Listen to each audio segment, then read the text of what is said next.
مرحبا حبايبي، رجعنا لكم فيديو جديد على القناة الأفضل والأجمل بالعالم، قناة باتمان.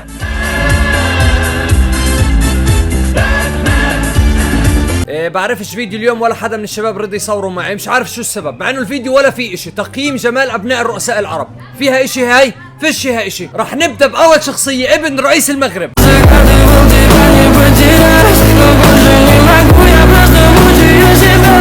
طبعا هذا هو رئيس المغرب حبايبي. هالقط راح نشوف ابنه. هذا هو طفل. تخيل انت تكون ابن رئيس، والله تخيل تكون ابن رئيس من وانت صغير، الناس تضرب لك سلام بتخاف منك.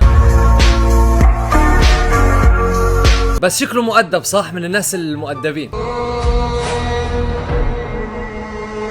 اوكي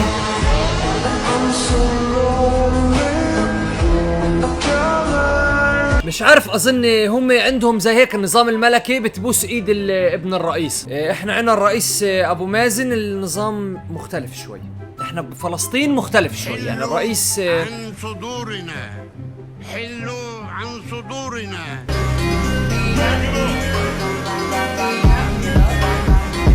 تقييمي لجمال ابن رئيس المغرب 7 من 10. هلقيت رح نشوف ابن ملك الاردن الملك عبد الله، صاحب الجلالة الهاشمية الملك عبد الله الثاني بن الحسين المعظم.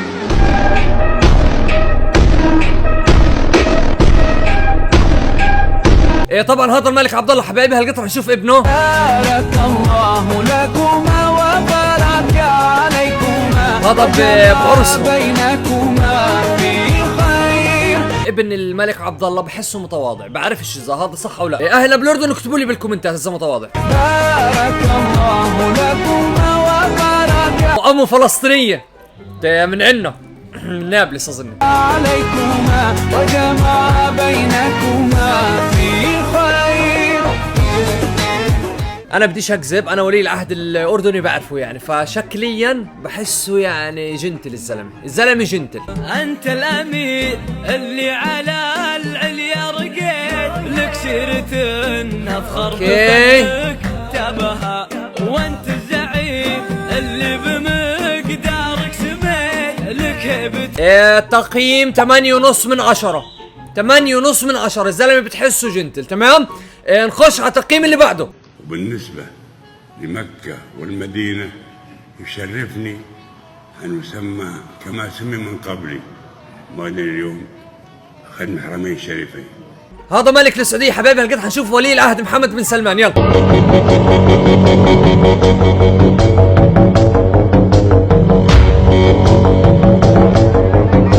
شوف هو بتحس فيه هيبة صح؟ هيبة.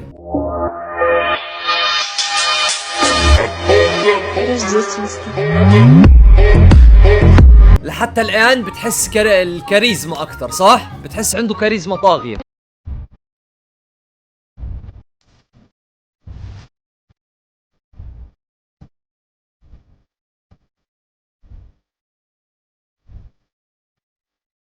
بس والله العليم انا بحس الزي السعودي بيعطي الكاريزما هاي. هو الزي السعودي لما تلبس العقال والهاض هيبه.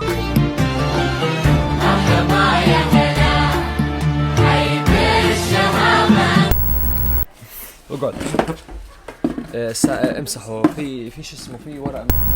دقيقه شوي، جبت لكم شخص يقيم الجمال. ملك جمال فلسطين لعام 2020 الوليد سيف الدين حرب. فكرة اليوم اخوي تقييم ابناء الرؤساء العرب. احنا جاي نقيمهم اوكي، ما تخافش يا شحت، الموضوع عندي، اي حد بكلمك يحكي له لك من طرفي. بسم الله الرحمن الرحيم. نخش على التقييم. احنا كنا حاليا في ولي العهد محمد بن سلمان، تقييم الجمال. تمام، هذا عليك انت راح تقيم. مرحبا بالصقور المخلصين ضامنين الوطن صانعين. اخوي لهالقيت انت ايش بتقيم؟ بقيمه كجمال. كجمال مش كشخصية. طيب 7.5 من 10. 7.5 كجمال. همش النص. اخوانا بالسعودية انا ماليش دخل، هاي هو اللي حكى. هو طب كشخصية مثلا. كشخصية بدي 9 من 10. 9 اوكي منيح. يلا بس 7.5 كجمال. هيو خبير الجمال في الوطن العربي، الولد ملك جمال فلسطين كان اكيد مش راح يكذب. هلقيت راح نشوف ابن الكلب حبايبي. يقولون إذا ذهب الرئيس تصبح الأمور أفضل. ماذا يعني هذا الكلام عمليا؟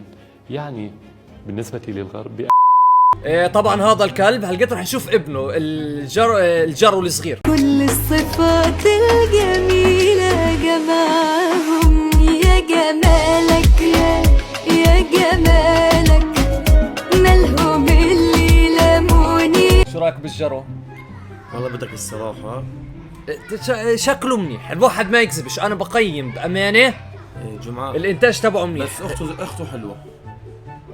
احنا بنقيم الشباب يا اخو بس هو يعني انت ما هو لا هو طلع هو اخته، انا بحكي اخته احلى. تقييم جمال ابن بشار الاسد 7 من 10. لا يا شو 7 من 10 سالب 7 مش عشانك بتكرهه، 7 من 10 الولد منيح شكله منيح عشان اخته، بس انا حدي 7. هلقيت حنخش على الامارات.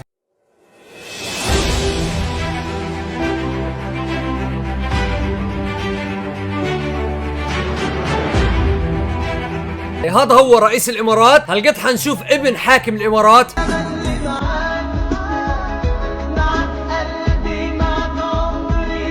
كريستيانو صاحبه، مامته الله صاحبه، هو وكريستيانو اصحاب.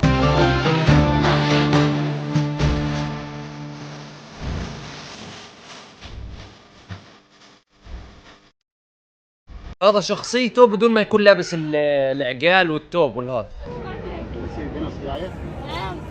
هذا تقابل مع طفل في مرة من المرات. سأل الطفل قال له ايش تبي؟ شو قال له؟ شو فكرك رد عليه الصبي؟ تخيل قال له هات سيارة مثلا، ولا قال له هات لي بيت؟ قال له بديش شيء الا سلامتك.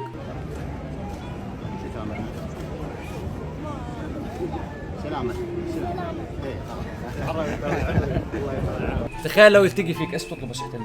بطلب منه؟ صراحة لو التقى فيك وقال لك ايش تبي؟ بس انت ايش بدك؟ احكي لي ايش بدك؟ ايش بتحكي له؟ طبعا انا مال ما بلزمنيش، سيارات بلزمني، قصور بلزمنيش. ايش بلزمك؟ المهم يكون هو بخير، هذا الاحسن من المال.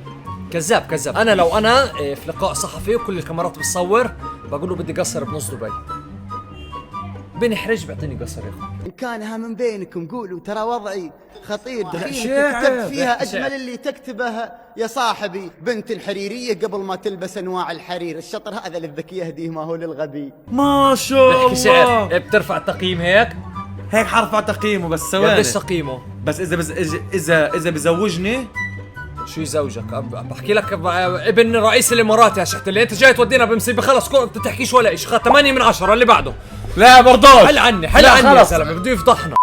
هلقيت حنشوف ابن الرئيس العراقي صدام حسين. فلا تقدر لا انت ولا ابوك يجيبني الى مكان مثل هذا. احترم نفسك، احترم نفسك انت. أنا محترم نفسي. أنا طبعا هذا الرئيس العراقي هلقيت راح افرجيكم ابنه حبايبي. طبعا ابنه يصنف اخطر انسان في كوكب الارض، يعني شخصيه خطيره جدا. هلقيت بس تشوفوه راح تعرفوا قديش هو خطير. راح نقيم خطوره ابن الرئيس العراقي. تمام؟ انت بس على النسوان، انت وين في نسوان بتركز، فيش نسوان بتبطل مركز. لا بس يلا يبدا.